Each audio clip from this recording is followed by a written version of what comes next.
Question 3. Which expression is equivalent to the square root of 50? I'm going to show you 2 ways to do this. The first way will be the official long way, and then I will show you a shortcut. So let's go ahead and get started. All right, so I'm going to go ahead and write down square root of 50 on my paper. So what we need to do is we're doing the long way.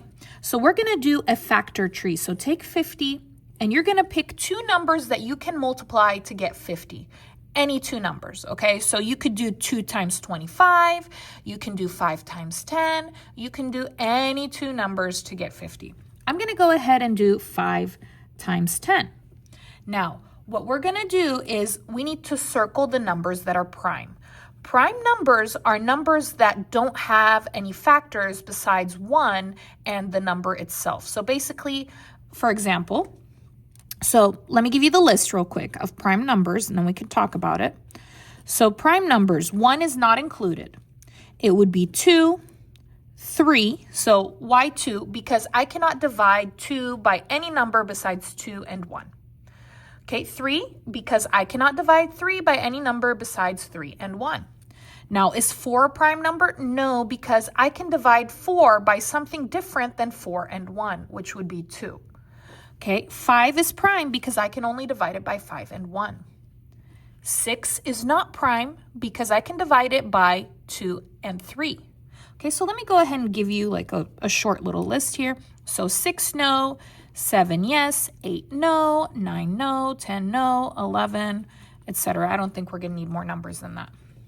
Now, is 5 prime? Yes. If it is, you're going to circle it. We're going to stop there. Now, is 10 prime? No, 10 is not prime because I can divide it by something other than 1 and 10, which is 2 and 5, right? 2 times 5 is 10. So 2 and 5. And 2 is prime, and 5 is prime. So my list is 2 times 5 times 5. 2 times 5 times 5 is 50. So basically, we just cut 50 into just prime numbers, its most basic parts.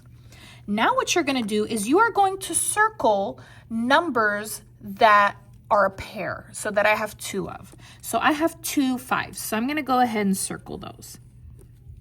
So what you're going to do is you are going to do a square root. If there's 2 of a number, you're going to put it outside. So that 5, I'm going to put it outside, and I'm only going to put it 1 time. So for every 2 that you have in here, you're going to have to put 1 of them outside. Okay, and this 2, I only have 1 single one. I'm going to go ahead and stick it inside the square root. So my answer here is 5 square root of 2. That would be my answer. So my answer is B.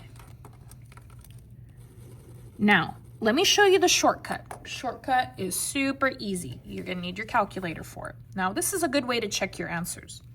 Okay, so we're going to do square root of 50 in the calculator. So how do you make square root? You do control x squared, and then you're going to go ahead and put 50.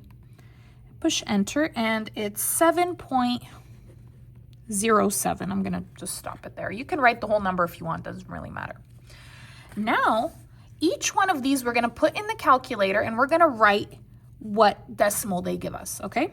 So, and you write it exactly the same. 2 control x squared, so that's the square root, 5. That is 4.47. Let's go ahead and do 5 square root, which is control x squared, 2, 7.07. Do you guys notice something here, why this one's the answer? Do you see how that's the same number? So if it's the same number, you know that's the answer. But let me go ahead and show you how to put the rest in there. Well, actually, those are 12.5, 25. So basically, the shortcut is you stick them all in the calculator, and then you're going to see which one gives you the same number, which happens to be that one. Which method was your favorite? Did you like doing it the long way, the official way, or did you like the shortcut? Which way do you think you will use on the test? Let me know in the comments below. If you liked the video, please give it a like, leave a comment, subscribe, and stay tuned for more STAAR 2025 questions. See you next time.